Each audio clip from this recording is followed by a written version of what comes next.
MIM प्रमुख असदुद्दीन ओवैसी के एक बयान पर घमासान मच गया है। दरअसल ओवैसी ने कहा कि मस्जिद बताने पर सरकार ने कलेक्टर का ट्रांसफर कर दिया, जिस पर सीएम ने कहा कि जैसी जिसकी सोच। उधर कांग्रेस ने भी बीजा मंडल को लेकर सरकार पर निशाना साधा है। कांग्रेस ने आरोप लगाया है कि क्या विदिशा कलेक्टर को सांप्रदायिक विवाद रोकने की सजा मिली है? क्या मध्य प्रदेश की बीजेपी सरकार सांप्रदायिकता फैलाने वालों के साथ खड़ी है?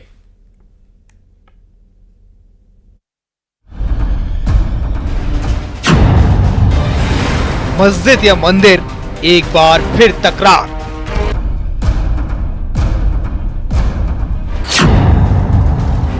अब बीजा मंडल पर गहराया विवाद। ओवैसी के आरोप, सीएम का पलटवार। जिसकी दृष्टि तिरछी है वो दुनिया तिरछी देखेगा। हम उनके लिए भी सद्बुद्धि की कामना करेंगे। कलेक्टर का ट्रांसफर मचा घमासान। जिस तरह से आनंद फानंद में विदिशा कलेक्टर को हटाया गया है, उसमें साफ दिख रहा है कि उनको सांप्रदायिक विवाद को रोकने की सजा दी गई है। विदिशा के बीजा मंडल पर विवाद शुरू हो गया है। एएमआईएम प्रमुख असदुद्दीन ओवैसी ने मोहन सरकार पर निशाना साधा है। ओवैसी ने सोशल मीडिया एक्स पर लिखा, मध्य प्रदेश में संघ से जुड़े संगठनों ने मांग की उन्हें मस्जिद में उपासना करने की अनुमति दी जानी चाहिए। जिला अधिकारी ने कहा, एएसआई में संरचना को मस्जिद बताया गया है और अनुमति देने से इनकार कर दिया। सिर्फ इसलिए जिला अधिकारी का तबादला कर दिया गया क्योंकि उन्होंने कानून का पालन किया। यह है वक्फ संशोधन बिल का खतरा। अगर कोई कहता है मस्जिद मस्जिद नहीं है, कलेक्टर को भी भीड़ की मांगों का पालन करना होगा या उसे ट्रांसफर कर दिया जाएगा। सबूत की कोई भी मात्रा पर्याप्त नहीं होगी। ओवैसी के बयान पर सीएम डॉक्टर मोहन यादव ने पलटवार किया है। सीएम ने कहा, भगवान उनको सद्बुद्धि दें। जाकी रही भावना जैसी, प्रभु मूरत देखी तिन तैसी। जिसकी दृष्टि तिरछी है वो दुनिया तिरछी देखेगा। हम उनके लिए भी सद्बुद्धि की कामना करेंगे। ओवैसी के बाद अब कांग्रेस ने भी सवाल उठाए हैं। कांग्रेस ने कहा, क्या विदिशा कलेक्टर को सांप्रदायिक विवाद रोकने की सजा मिली है? क्या सरकार सांप्रदायिकता फैलाने वालों के साथ खड़ी है? जिस तरह से आनंद फानंद में विदिशा कलेक्टर को हटाया गया है, उसमें साफ दिख रहा है कि उनको सांप्रदायिक विवाद को रोकने की सजा दी गई है। ये स्पष्ट हो गया कि मध्य प्रदेश की बीजेपी की सरकार सांप्रदायिकता फैलाने वालों के समर्थन में है, उनके पक्ष में खड़ी है, न कि उनके पक्ष में जो सांप्रदायिकता रोकने का काम कर रहा है। ये पूरा मामला विदिशा के बीजा मंडल से जुड़ा है। दरअसल स्थानीय लोग इसे सूर्य मंदिर मानते हैं, लेकिन एएसआई के सर्वे में इसे मस्जिद बताया गया है। इसकी जानकारी कलेक्टर ने हिंदू संगठनों को दी थी, जिसके बाद कलेक्टर का ट्रांसफर करने की बात कही जा रही है। कलेक्टर ने इसको मस्जिद बोला है, वो आर्कियोलॉजिकल सर्वे ऑफ इंडिया के तहत इसको मस्जिद बोल रहा है। मेरा मानना यह है कि आपने आज तक किसी मस्जिद में कोई भी मूर्ति नहीं देखी होगी, तो जब मूर्ति नहीं होगी कहीं पे भी तो उसको आप मस्जिद बना सकते हो, लेकिन मूर्ति है उसको आप मस्जिद कैसे बोल रहे हो? इसी को लेकर पूरा विवाद है। अब बीजा मंडल क्या है? लोग तो मंदिर मानते हैं और एएसआई इसे मस्जिद। अब इसको लेकर सियासत गर्मा गई है। Bureau report, news 18। और एक स्कूल जंग का मैदान बन गया है। स्कूल में पढ़ाई नहीं हो रही बल्कि हो रही है लड़ाई, हो रही है थप्पड़ों की बरसात। अगर आपको लग रहा होगा कि बच्चे आपस में लड़ रहे होंगे तो ऐसा बिल्कुल भी नहीं है। यहां तो मैडम और सर के बीच चल रही है जंग।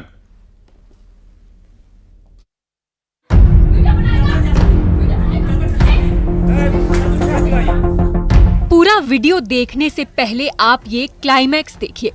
मैडम का गुस्सा 7वें आसमान पर है, जो इन सर की दनादन पिटाई कर रही है, लेकिन सर के हाथ से मोबाइल नहीं छूट रहा। वो मैडम की पिटाई की हर तस्वीर कैद कर रहे हैं। अब सर के सब्र का बांध भी फूटा और यहाँ से भी थप्पड़ों की बरसात। ये स्कूल है जनाब, जहाँ चल रही है महाभारत। अब टीचर और मैडम के जंग के मैदान के बीच चेहरे पर शून्य सा भाव लिए इन बच्चों को देखिए। कुछ तो बेचारे डर के मारे कांप रहे हैं, तो कुछ बच्चे पढ़ाई कर रहे हैं कि इस महाभारत में हमें तो नहीं पढ़ना, हम तो यहाँ पढ़ने आए हैं। तो कुछ सहमे हुए हैं।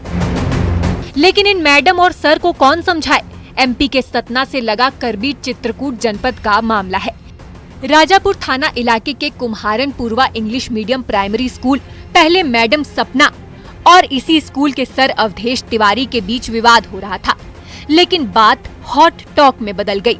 उसके बाद मैडम जी ने ना बच्चों का लिहाज किया, ना ही ये सोचा कि वो कहाँ है, सीधे टीचर अवधेश पर टूट पड़ी। फिर टीचर अवधेश ने भी इसे जंग का अखाड़ा बना दिया।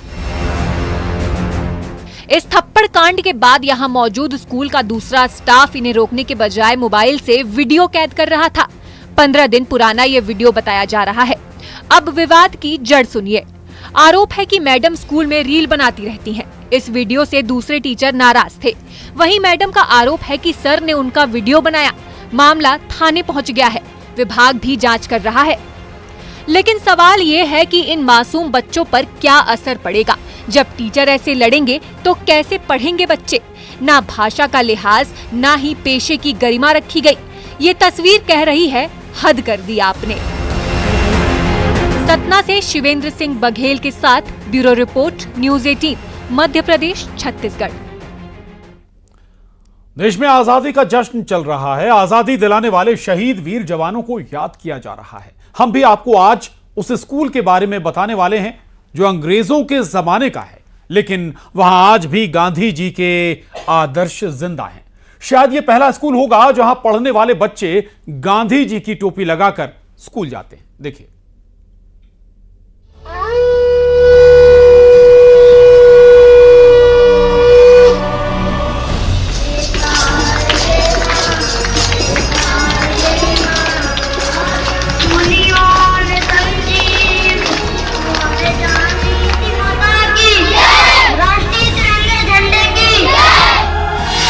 एमपी में अंग्रेजों के जमाने वाला स्कूल।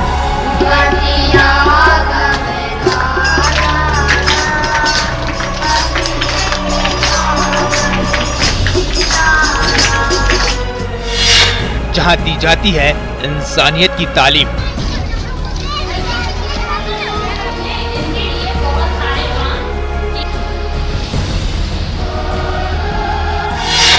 यह है गांधी के आदर्शों वाला अनूठा स्कूल।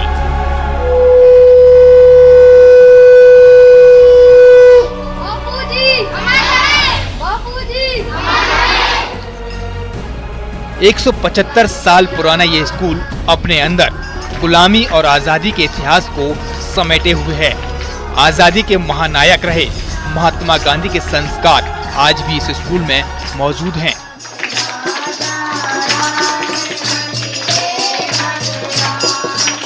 यहाँ पढ़ने वाले बच्चे बापू की टोपी लगाकर स्कूल पहुँचते हैं। नरसिंहपुर जिले के सिंहपुर में इस बुनियादी शाला में केवल स्कूली शिक्षा ही नहीं बल्कि देशभक्ति और बापू के आदर्शों का पाठ भी पढ़ाया जाता है। यहाँ आज भी छात्र गांधी जी की टोपी पहनकर ही आते हैं। हमारे यहाँ के बहुत बड़े बूढ़े लोग कहते थे कि बहुत समय पहले हमारे स्कूल में गांधी जी आए थे और वो उन्होंने दीवार पर कुछ लिख के गए थे और तभी से हमारे स्कूल में टोपी लगाई जाती है और टोपी से हमको एकाग्रता मिलती है और ठंडाई सिर में लगती है और पढ़ाई मन भी लगता है। 1850 में शुरू हुए इस स्कूल की अपनी अलग एक परंपरा है। कहा जाता है कि महात्मा गांधी इस स्कूल में रुके थे। स्कूल की एक दीवार में इस बात का जिक्र मिलता है। गांधी जी ने असहयोग आंदोलन के दौरान इस गांव के दौरे पर आए थे। तब से गांव के लोगों ने टोपी पहनना शुरू किया। इस स्कूल में पढ़ाने वाले 3 शिक्षकों को राष्ट्रपति पुरस्कार भी मिल चुका है।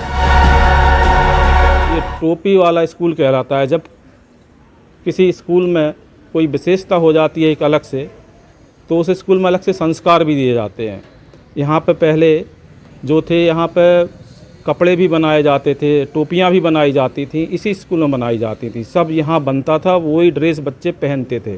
उद्योग नाम से एक कक्ष भी था, लेकिन समय के साथ साथ वो सब समाप्त होते जा रहे हैं। फिर भी टोपी की परंपरा अभी भी चल रही है।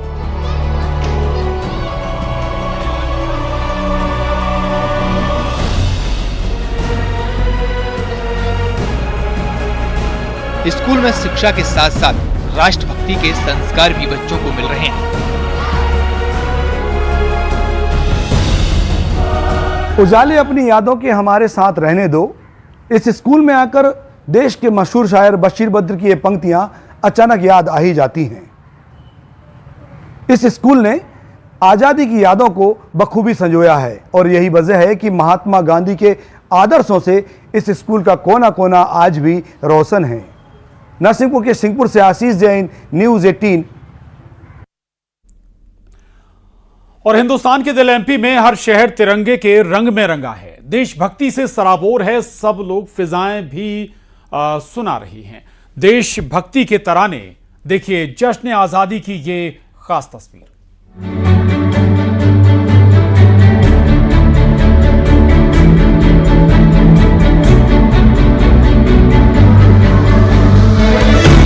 हर हाथ में तिरंगा, दिल में देशभक्ति का जज्बा, होठों पर आजादी के तराने, उमंग, उत्साह, जोश, आसमान से लेकर नदी की धारा तिरंगे की शान में सिर झुका रहे हैं। ऐसे शान से लहरा रहा है तिरंगा। आजादी की 78वीं वर्षगांठ, एमपी के शहर शहर में जश्न आजादी का रंग। बच्चे से लेकर बुजुर्ग तक, नेताओं से लेकर पुलिस वाले, हर दिल से आवाज आ रही है, दिल दिया है, जान भी देंगे ए वतन तेरे लिए।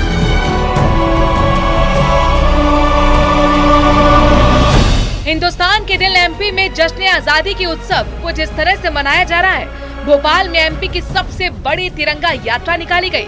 जैसे लग रहा हो आजादी के दीवानों का रैला निकल रहा है। सीएम डॉक्टर मोहन यादव इस यात्रा में शामिल हुए। खुली जीप में हाथ में तिरंगा लहराते हुए 30 किलोमीटर तक चली तिरंगा यात्रा कोलार के मुखर्जी नगर से शुरू होकर संत नगर बैरागढ़ पर खत्म हुई। लोगों का जोश देखते ही बनता था। आजादी की महक फिजाओं में महसूस की जा सकती है।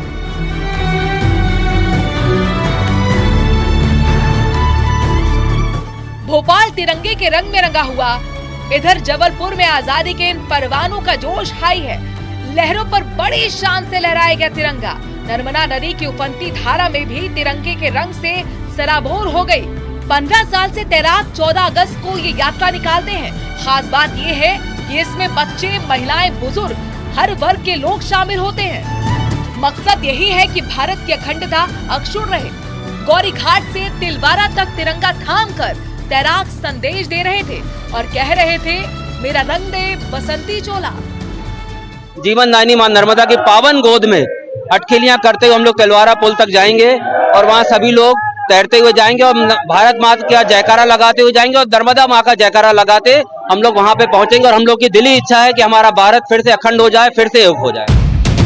भिंड में पुलिस वालों ने ऐसे तिरंगे को सल्यूट किया कि सड़क पर वर्दी वाले भी देशभक्ति का संदेश देते हुए निकले। बाइक रैली निकालकर सैकड़ों पुलिस वाले भी कह रहे हैं, हमारी आन बान शान तिरंगा।